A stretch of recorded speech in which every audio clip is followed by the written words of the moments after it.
សួស្តីពុកម៉ែបងប្អូនជួបគ្នានៅវីដេអូថ្មីអញ្ចឹងវីដេអូមួយនេះខ្ញុំមកនិយាយអំពីរបៀបបង្កើត Apple ID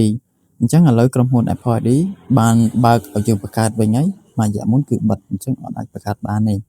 អញ្ចឹងបងប្អូនអាចធ្វើតាមខ្ញុំបានដើម្បីបាន Apple ID ផ្ទាល់ខ្លួនអញ្ចឹងណាអញ្ចឹងនេះខ្ញុំធ្វើនៅលើទូរស័ព្ទរបស់ភ្ញៀវទេអញ្ចឹងខ្ញុំត្រូវការឆែកលេខបើបងប្អូនធ្វើលើទូរស័ព្ទបងប្អូនចាំបងប្អូនដឹងលេខខ្លួនឯងហើយអញ្ចឹងកន្លែងនេះគឺមិនបាច់ខ្វល់មួយវាក៏អត់អីដែរអញ្ចឹងការបង្កើត Apple ID គឺវាមានពី3របៀបអញ្ចឹងសម្រាប់ខ្ញុំគឺខ្ញុំប្រើតាមរបៀបមួយនេះវាលឿនវាជួយឲ្យខ្ញុំបង្កើតឆាប់ហើយអញ្ចឹងណាអញ្ចឹងខ្ញុំបង្កើតតាម Add iCloud ពេលណាដែលយើងបង្កើតតាម Add iCloud ហ្នឹងគឺវាចូលទៅ iCloud Auto អញ្ចឹងបើបងប្អូនអត់ចង់ឲ្យវាជាប់នៅក្នុង iCloud ទេអញ្ចឹងអាចមើលវីដេអូខ្ញុំនេះទៅអញ្ចឹងគឺខ្ញុំមកលម្អិតអំពី ID នៅហ្មងទាំងការ sign in ការ sign out ហើយនិងការ review account វាឲ្យវាពេញលក្ខណៈអញ្ចឹងណាអញ្ចឹងបងប្អូនមើលតាមវីដេអូខ្ញុំទៅអញ្ចឹងជាដំបូងយើងត្រូវចូលទៅsetting ទៅហើយចូលខាងលើអញ្ចឹងណាអញ្ចឹងបន្ទាប់មកយើងយក create new Apple ID អញ្ចឹងទៅហើយបញ្ជាក់មួយទៀតដែលខ្ញុំបង្កើតជា Add iCloud អញ្ចឹងកន្លែងនេះយើងត្រូវការដាក់ឈ្មោះអញ្ចឹងបងប្អូនដាក់ឈ្មោះអីគឺឈ្មោះហ្នឹងទៅឥឡូវ last name ក្រោម first name អញ្ចឹងយើងឈ្មោះអីដាក់ឈ្មោះហ្នឹងអញ្ចឹងណាវាតម្រូវឲ្យបានពីរពាក្យអញ្ចឹងកន្លែងនេះខ្ញុំសូមដាក់ឈ្មោះអតិថិជនសិនព្រោះយើងបង្កើតតខ្លួនឯងអតិថិជននេះអញ្ចឹងបងដាក់ឈ្មោះអីដាក់ហ្នឹងទៅអត់អីទេតែមើលតាមវីដេអូខ្ញុំមួយអញ្ចឹងណាបើសិនជាបងប្អូនមើលអត់ទាន់ទេអាចអូសទៅមកឬក៏ស្គប់បន្តិចទៅព្រោះខ្ញុំធ្វើរៀងលឿនដែរព្រោះអត់ចង់ឲ្យវីដេអូយូរវែងអញ្ចឹងណាខាតពេលយូរអញ្ចឹងខាងក្រោមវិញហ្នឹងគឺវាឲ្យរើសថ្ងៃខែកន្លែងហ្នឹងបងប្អូនដាក់ថ្ងៃខែមិនបាច់ពិតប្រាកដក៏បានអត់អីទេចិត្តតែដាក់ទៅក៏បានដែរហើយកន្លែងនេះបងយកអក្សរបៃតងដូចខ្ញុំអញ្ចឹងណាហើយយើងយកប្រភេទ get add iCloud ជាប្រភេទជាបង្កើតជាប្រភេទ iCloud អញ្ចឹងណាអញ្ចឹងកន្លែងហ្នឹងបងឈ្មោះអីដាក់ឈ្មោះហ្នឹងទៅដូចគ្នាទៅអត់អីទេហើយអាកន្លែង add iCloud ហ្នឹងកន្លែងហ្នឹងវាបំពេញអូតូហើយអញ្ចឹងយើងមិនបាច់ដាក់ក៏បានដែរអត់បញ្ហាទេហើយយើងចុច continue មកអញ្ចឹងកន្លែងនេះវាឲ្យដាក់ password កន្លែងហ្នឹង2កន្លោនណាអញ្ចឹងវាឲ្យដាក់password លើក្រោមអញ្ចឹងវាតម្រូវ2ហ្នឹងដូចគ្នាអាលើមិនអាក្រោមអញ្ចឹងដូចគ្នាអញ្ចឹងកន្លែងនេះវាបំពេញលេខទូរស័ព្ទអូតូខ្លួនវាហើយអញ្ចឹងបើសិនជាលេខទូរស័ព្ទបងប្អូននៅទូរស័ព្ទផ្សេងបងប្អូនលុបកន្លែងហ្នឹងចេញដាក់លេខទូរស័ព្ទបងប្អូនដែលចង់ទទួលបានលេខកូដទៅអញ្ចឹងបន្ទាប់មកគឺវាផ្ញើលេខកូដមកឲ្យបងប្អូនយកលេខកូដហ្នឹងទៅដាក់ចូលនៅក្នុងហ្នឹងទៅហើយបន្ទាប់មកយើងចុច next អញ្ចឹងណាហើយនេះយើងចុច agree ទៀតទៅអញ្ចឹងកន្លែងនេះវាដើរលឿនដើរយឺតវាអាស្រ័យលើអ៊ីនធឺណិតបងប្អូនដែរអញ្ចឹងណាប៉ុន្តែពីខ្ញុំទៅបងប្អូនគួរតែប្រើ Wi-Fi បើសិនជាមានណាប្រើ Wi-Fi ទៅវាដើរលឿនហើយអត្រាជោគជ័យគឺវាច្រើនជាងអញ្ចឹងកន្លែងហ្នឹងយើងរងចាំវារៀងគួរសមដែរអញ្ចឹងខ្ញុំអត់សូវកាត់ទេវីដេអូនេះវារៀងវែងតិចប៉ុន្តែសង្ឃឹមថាបងប្អូនទាំងអស់គ្នាមើលយល់អញ្ចឹងណាអញ្ចឹងដោយសារទូរស័ព្ទអតិថិជនមួយនេះគាត់ជាប់ Apple ID របស់គេអាចារ្យមកអញ្ចឹងយើងអត់អីទេយើងគិតតែរឿងរបស់យើងទៅយើងបង្កើតID របស់យើងអញ្ចឹងហើយបន្ទាប់មកវាតម្រូវដាក់លេខកូដlock sound ហ្នឹងបើសិនជាទូរស័ព្ទបងប្អូនអត់មានលេខកូដកន្លែងហ្នឹងគឺវាអត់ទាទេប៉ុន្តែទូរស័ព្ទនេះវាមានលេខកូដអញ្ចឹងណាអញ្ចឹងលេខកូដ lock sound ហ្នឹងយើងដាក់លេខកូដហ្នឹងទៅហើយបន្ទាប់មកយើងយកខាងក្រោមមកយកខាងក្រោមក៏បានខាងលើក៏បានប៉ុន្តែយើងយកខាងក្រោមទៅវាល្អជាងអញ្ចឹងកន្លែងនេះពេលបង្កើតមកគឺវាចូល iCloud Auto បន្តិចចឹងហ្មងអញ្ចឹងកន្លែងហ្នឹងយើងជប់ខ្វល់អីយើងទុកវាចឹងសិនទៅព្រោះអាហ្នឹងបើសិនជាបងប្អូនចង់ឲ្យវាជាប់ហ្នឹងក៏ជាប់ទៅបើរបស់យើងផ្ទាល់ខ្លួនទេតែបើអត់ទេក៏សាញ់ឲ្យវាចេញទៅចាំមើលវីដេអូទៅមុខទៀតចឹងណាអញ្ចឹងខ្ញុំប្រាប់កន្លែងសាញ់ឲ្យវាចឹងទៅអញ្ចឹងបន្ទាប់មកយើងត្រូវចូលទៅ App Store ទៅតេស្តសាក់ down app អីមួយចឹងទៅដើម្បីចង់ដឹងថា Apple ID ហ្នឹងវាfull នៅវាពេញលក្ខណៈនៅចឹងណា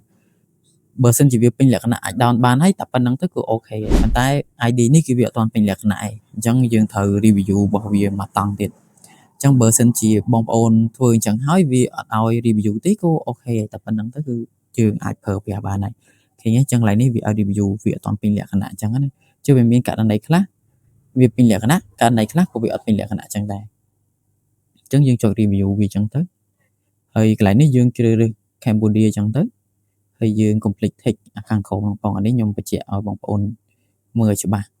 ព្រោះយើងចូលទៅពេលខ្លះវាអត់នៅ Cambodia ទេអញ្ចឹងយើង Cambodia ដាក់ text ហើយ next ទៅអញ្ចឹងកន្លែងនេះយើងដាក់ឈ្មោះហើយបន្ទាប់មកផ្លូវកន្លែងនេះខ្ញុំទៅសេខុសជមើលតិចទៀតខ្ញុំលុបអាហ្នឹងវិញហើយអញ្ចឹងកន្លែងលើពីហ្នឹងផ្លូវបងប្អូននៅផ្លូវណាដាក់ផ្លូវហ្នឹងទៅអញ្ចឹងខ្ញុំលុបវិញព្រោះខ្ញុំនៅផ្លូវ261ខ្ញុំទៅសេច្រឡំអាពីខាងលើហ្នឹងគឺផ្លូវដូចគ្នាចឹងខាងក្រោម city អញ្ចឹងយើងដាក់ភ្នំពេញដូចខ្ញុំចឹងទៅហើយកន្លែងនេះខេត្តអញ្ចឹងបងប្អូននៅខេត្តណាដាក់ខេត្តហ្នឹងទៅតែបើខ្ញុំនៅខេត្តកណ្ដាលអញ្ចឹងវាមានpostcode របស់វាអញ្ចឹង postcode របស់វា1203ដងអញ្ចឹងណាហើយបន្ទាប់មកវាឲ្យដាក់លេខទូរស័ព្ទអញ្ចឹងយើងដាក់ក្បាលលេខទូរស័ព្ទទៅហើយខាងក្រោយលេខទូរស័ព្ទរបស់យើងអញ្ចឹងទៅធ្វើដូចវីដេអូខ្ញុំមួយអញ្ចឹងណាបើពេញតាមខ្ញុំទាំងអស់ក៏បានដែរអត់អីទេបងប្អូននៅខេត្តណាក៏អត់ខ្វល់ក៏បានដែរដាក់ដូចខ្ញុំអញ្ចឹងទៅអញ្ចឹងតែប៉ុណ្្នឹងគឺពេញលក្ខណៈអី Apple ID ហ្នឹងមួយអញ្ចឹងយើងអាច down បានហើយអញ្ចឹងកន្លែងនេះវាឲ្យយើងដាក់ password ដែលយើងបានបង្កើតមុនហ្នឹងអញ្ចឹង Apple ID ថ្មីពេលដែលយើង down ថ្មីមកគឺវាតម្រូវឲ្យយើងដាក់ password ហើយអញ្ចឹងយើងដាក់ password ហ្នឹងទៅអញ្ចឹងពេលដែលបង្កើតថ្មីបងត្រូវចាំទាំង ID ទាំង password ដើម្បីងាយស្រួលមានបញ្ហាអីថ្ងៃក្រោយអញ្ចឹងណាអញ្ចឹងគេយើងអាច down បានទេអញ្ចឹងបងមើលទៅមួយទៅហើយអាចសារទៅសារមកបើសិនជាអត់យល់កន្លែងណាអាច comment នៅខាងក្រោមខ្ញុំឬក៏អាចឆាតសួរខ្ញុំក៏បានដែរអត់អីទេខ្ញុំរីករាយឆ្លើយប្រាប់តែកុំឆាតមកពេលយប់អញ្ចឹងអញ្ចឹងបន្ទាប់មកទៀតខ្ញុំមកប្រាប់របៀបសាញ់ iCloud ចេញណាបើសិនជាបងប្អូនចង់ឲ្យវាជាប់នៅហ្នឹងក៏ជាប់ទៅព្រោះ iCloud ហ្នឹងវាជាប្រភេទរបស់យើងទេយើងដាក់វាទៅក៏វាអាចការពារសុវត្ថិភាពទូរស័ព្ទយើងពេលបញ្ហាណាមួយកើតឡើងដែរអញ្ចឹងយើងអាចរកវាបានប៉ុន្តែបើបងប្អូនអត់ចង់ឲ្យវាជាប់ទេក៏ធ្វើតាមខ្ញុំទៀតមកអញ្ចឹងកន្លែងហ្នឹងបងប្អូនគាត់ចុចសាញ់វាហើយចុចបញ្ចូលលេខកូដរបស់យើងទៅលេខកូដដែលយើងមកបង្កើតមុនហ្នឹងអញ្ចឹងណាអញ្ចឹងបន្តមកទៀតគឺយើងអត់ឲ្យវាជាប់មួយ iCloud ទេយើងគ្រាន់តែប្រើប្រាស់វាសម្រាប់តា down កម្មវិធីអញ្ចឹងណាតែបើខ្ញុំនិយាយដដែលបើសិនជាបងប្អូនចង់ឲ្យជាប់ iCloud ក៏ជាប់ទៅវាការពារសុវត្ថិភាពយើងអញ្ចឹងកន្លែងនេះយើងសាញ់បានជោគជ័យហើយអញ្ចឹងបន្តមកទៀតយើងចូលទៅកាន់ App Store ហើយយើងយកកន្លែងក្បាលមនុស្សហ្នឹងមកកន្លែង account ហ្នឹងណាអញ្ចឹងយើងវាយID របស់យើងហើយនិង password របស់យើងចូលវិញទៅអញ្ចឹងកន្លែងហ្នឹងយើងវាយ ID របស់យើងហើយនិង password របស់យើងចូលអញ្ចឹងណាហើយកន្លែង password វាគឺខ្ញុំលេខឲ្យកុំឲ្យខេងបរអតិថិជនខ្លាចមានអ្នកយកបរអតិថិជនគាត់ទៅប្រើប៉ុន្តែទោះជាយកក៏វាត្រូវការ verify ជាមួយលេខទូរស័ព្ទដែរអញ្ចឹងមិនជាអីទេអញ្ចឹងបងប្អូនក៏ត្រូវតែរក្សាលេខទូរស័ព្ទហ្នឹងទុកដើម្បី verify ថ្ងៃក្រោយដែរអញ្ចឹងណាព្រោះលេខកូដពេលណាដែលយើង log in ចូលវាតម្រូវលេខកូដនឹងចូលហើយអញ្ចឹងដូចបោះអតិថិជនមួយហ្នឹងអញ្ចឹងគឺអ្នកពេលដែលយើង log in ចូល